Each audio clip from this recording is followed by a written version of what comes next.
दोस्तों, जैसा हमने फोरकास्ट की थी मार्च अप्रैल के महीने में कि क्रूड $90 जा रहा है और निकल जो है $1800 जा रहा है। दोनों टारगेट इस पिछले कुछ दिनों में अचीव हो गए जब क्रूड ने 8 साल का हाई बनाया $93.17 और निकल ने रुपीज़ 1845 का हाई बनाया। दोस्तों, मैं हूं गुलशन कुमार, टेक्निकल एनालिस्ट भी हूँ, एस्ट्रोलॉजर भी हूँ। करीब 32 साल से स्टॉक मार्केट से जुड़ा हूँ और उसमें से 24 साल मैं एडवाइजरी प्रोवाइड कर रहा हूँ इसकी एस्ट्रो टेक्निकल के बेसिस के ऊपर। और as a part of disclaimer, हम लोग सेबी रजिस्टर्ड एनालिस्ट या एडवाइज़र नहीं हैं और ना हम स्टॉक मार्केट में ट्रेडिंग करते हैं, हमारी कोई पोजीशन नहीं होती है। ये वीडियो सिर्फ एक एजुकेशनल गाइडेंस के लिए है ताकि आप उसका फ़ायदा उठा सकें और एटलीस्ट जो ट्रेंड हम एंटिसिपेट कर रहे हैं उसके अगेंस्ट ना जाके अपने आप को लॉस से आपको कवर कर सके। हालांकि हर साइंस फेलेबल होती है, एस्ट्रोलॉजी भी उसी तरह फेलेबल होती है, लेकिन जब हम टेक्निकल एनालिसिस और एस्ट्रोलॉजी को कंबाइन करते हैं तो 5 से 10% एक्यूरेसी बढ़ जाती है। अगर नॉर्मली हमारी 75 to 80 थी अगर टेक्निकल एनालिसिस के बेस पे, तो with this we are reaching to almost 90% accuracy. तो this 10% makes it lot of difference.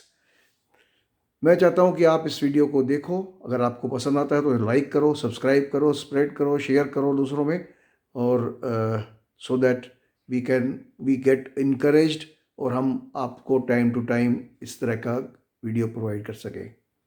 तो अब दोस्तों चलते हैं स्टॉक मार्केट की तरफ। पहले हम कमोडिटीज़ की बात करेंगे, फिर टेक्निकल एनालिसिस की बात करेंगे, फिर एस्ट्रोलॉजी की बात करेंगे और फिर हम कुछ स्टॉक्स जो कुछ दिनों में या कुछ हफ्तों में पॉजिटिव या नेगेटिव रह सकते हैं उनके बारे में बात करेंगे। तो सबसे पहले हम बात करते हैं कमोडिटीज़ की। कमोडिटीज़ हमने मार्च अप्रैल के अंदर फोरकास्ट की थी कि क्रूड इज़ हेडिंग फॉर $90, जबकि बाकी जो टीवी एनालिस्ट थे उस टाइम 60-65 का रेट चल रहा था, तो दे वर सेइंग कि 45 जाएगा, but we were convinced with our technical, with our astrology कि ये it is heading for $90।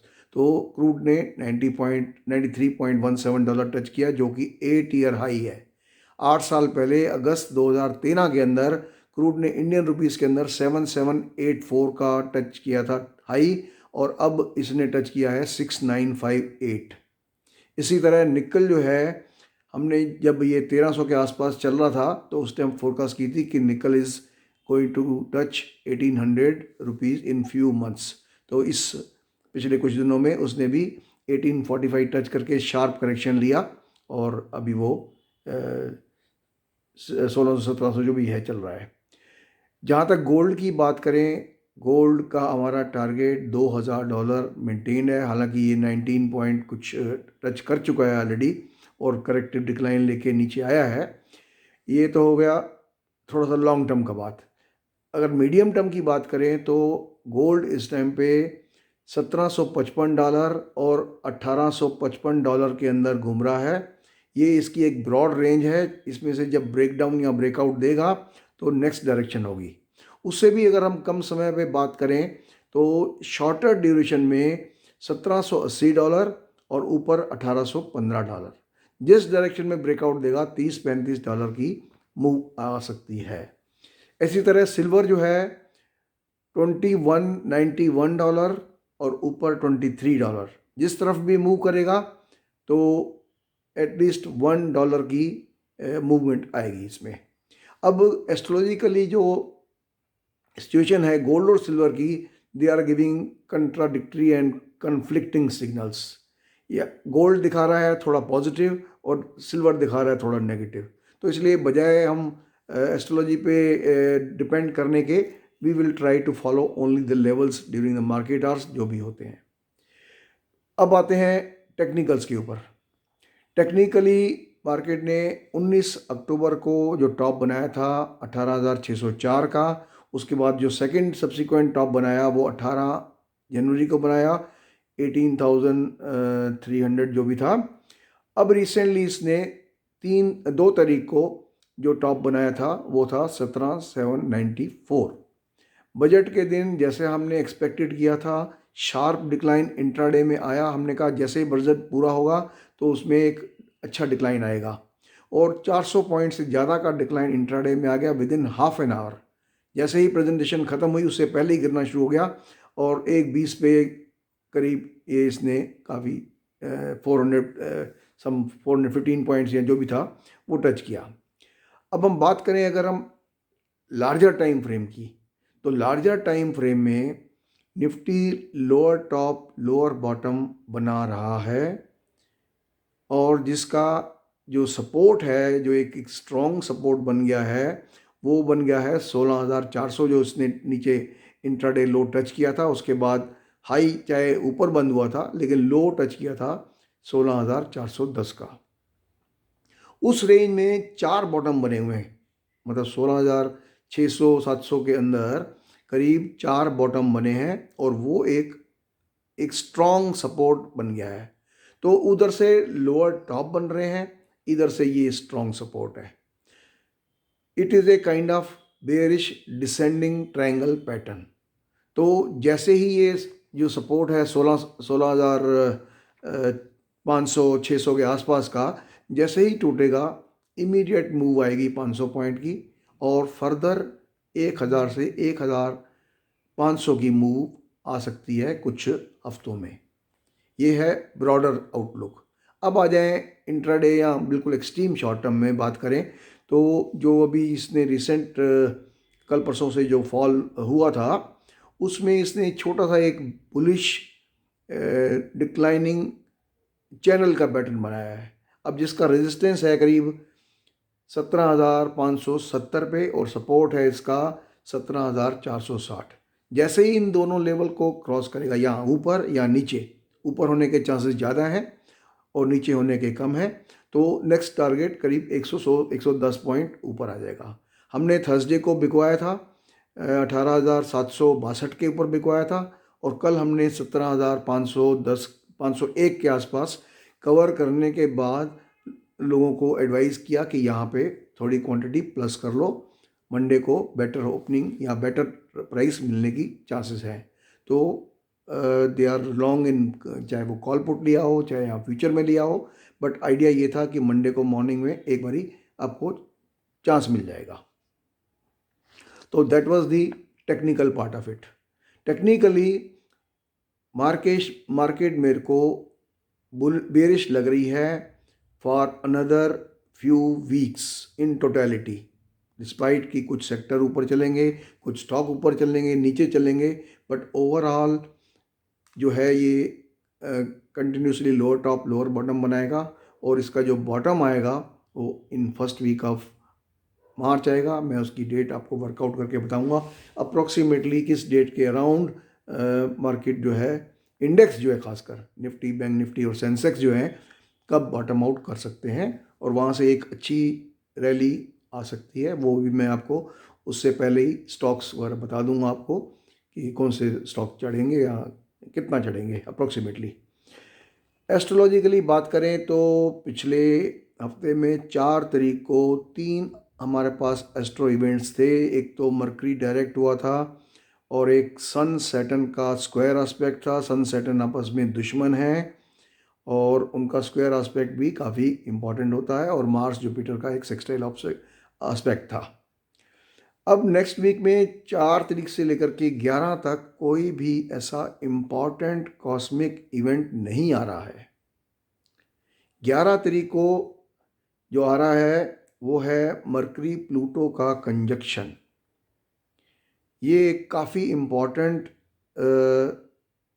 Event है, एक हार्ड एस्पेक्ट है, और इस दिन एस्ट्रोलॉजिकली मेरे को 10 तारीख को मार्केट में गिरावट आ रही है नज़र। अब रीज़न चाहे उसका कुछ हो, क्योंकि 9 तारीख को आरबीआई की मीटिंग है, हो सकता है मीटिंग में कुछ ऐसा पॉजिटिव इंडिकेशन ना मिले, तो 10th को फॉल हो सकता है, which can go up to 11। तो आप बेसिक डेट ले लीजिए 10th ±1 डे, क्योंकि स्टॉक्स ज़्यादा गिर रहे हैं 10 तारीख को, जबकि इंडेक्स दिखा रहा है 11 तारीख को। तो this was for this week. अब नेक्स्ट वीक में जो आ रहा है, मरकरी राहु, सन एंटर करेगा 13 तारीख को एक्वेरियस में, 14 को है प्लूटो और राहु का एस्पेक्ट, 15 को है सन और राहु का स्क्वायर एस्पेक्ट, और 16 को है वीनस और मार्स का कंजक्शन। 16 को एक बार ही कंजक्ट करेंगे वीनस और मार्स, 6 तारीख को फिर करेंगे मार्स। तो ओवरऑल मेरे को 11 के बाद थोड़ा डिक्लाइन में एक्सेलरेशन नज़र आ रहा है। तो जो अभी तक साइडवेज या कम नैरो रेंज में मूवमेंट चल रही है, तो आई थिंक 10-11 के बाद शायद थोड़ी स्पीड पकड़ ले। पर इसका मतलब ये नहीं कि सारी मार्केट गिरेगी, कुछ सेक्टर इसके अगेंस्ट भी चलेंगे, जैसे आईटी सेक्टर है। और आप डिपेंड मत करिए कि सिर्फ इंडेक्स के ऊपर, क्योंकि इस बारी क्या हो रहा है कि एक ही सेक्टर के कुछ स्टॉक ऊपर और कुछ स्टॉक नीचे की इंडिकेशन दे रहे हैं। फॉर एग्जांपल अगर हम ऑटो की बात करें, अगर महिंद्रा थोड़ा पॉजिटिव लग रहा है कुछ दिनों के लिए, तो एस्कॉर्ट्स वीक लग रहा है। बैंक अगर एसबीआई कुछ दिन के लिए पॉजिटिव लग रहा है, तो आईसीआईसी बैंक डाउन लग रहा है। ऐसे ही फार्मा के अंदर है, कैडिला हमें पॉजिटिव लग रहा है 8 तारीख के बाद, 9 तारीख के बाद, और सिप्ला हमें वीक लग रहा है। तो with in the same sector also many stocks जो हैं ऊपर या नीचे चल सकते हैं। और इसमें आपको चाहिए होती है एस्ट्रोलॉजिकल गाइडेंस कि कौन सा स्टॉक ऊपर जा सकता है, कौन सा स्टॉक नीचे जा सकता है। अगर ब्लाइंडली आप सोचोगे कि आईटी स्टॉक आईटी सेक्टर पूरा ही बुलिश है, तो ऐसा नहीं है। इसमें भी कई stock, for example Tech Mahindra शायद पहले चल पड़े, विप्रो शायद बाद में चल पड़े, तो देयर आर डिफरेंसेस।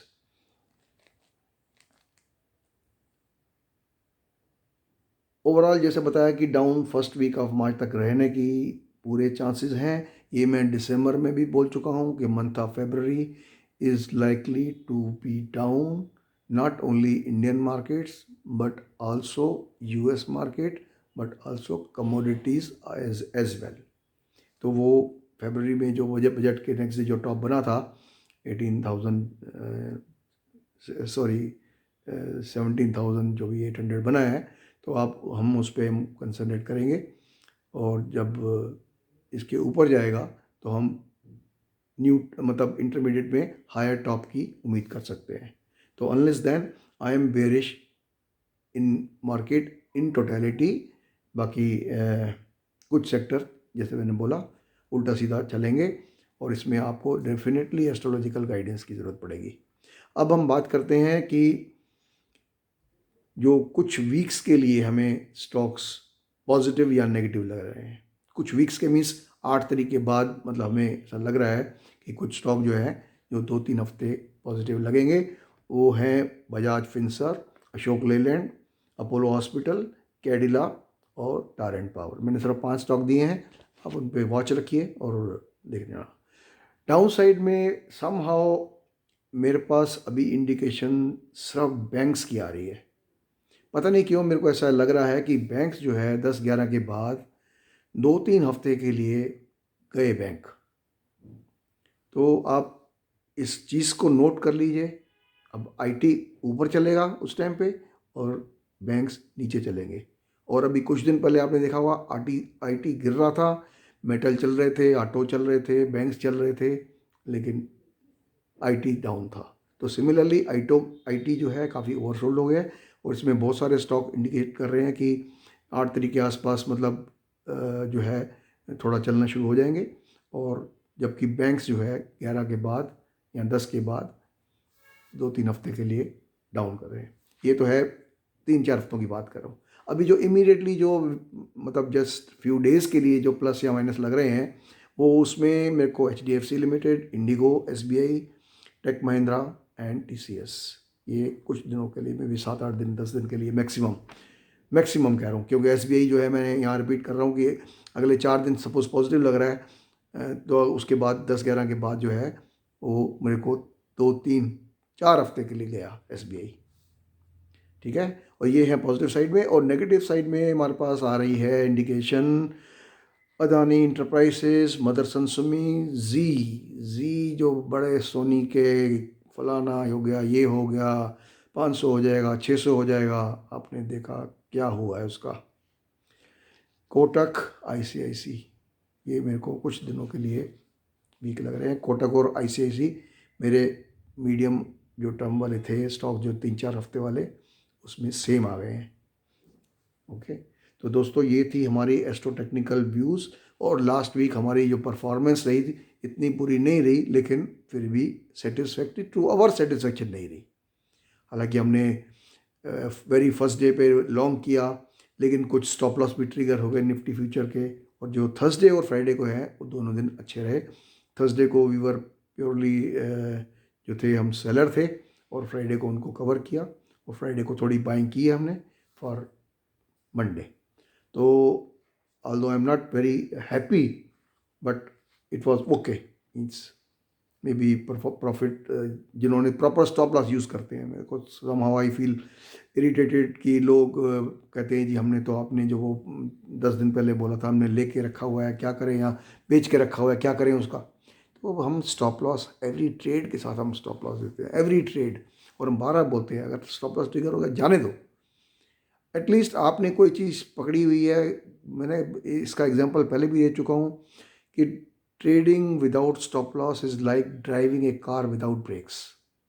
तो आप एक्सीडेंट करोगे ही करोगे, आज नहीं तो कल, आज बच गए तो कल हो जाएगा, कल बच गए तो परसों हो जाएगा। तो प्लीज़ हॉरोस्कोप की इम्पोर्टेंस बार बार बोलता हूँ, बार बार हमारे पास अगर 10 हॉरोस्कोप्स आते हैं एनालिसिस के लिए स्टॉक मार्केट की आज पूछने में, 8 को हम आउटराइटली रिजेक्ट कर देते हैं कि तुम्हारे इसके नसीब में नहीं है, तुम अननेसेसरली पैसा वेस्ट कर रहे हो।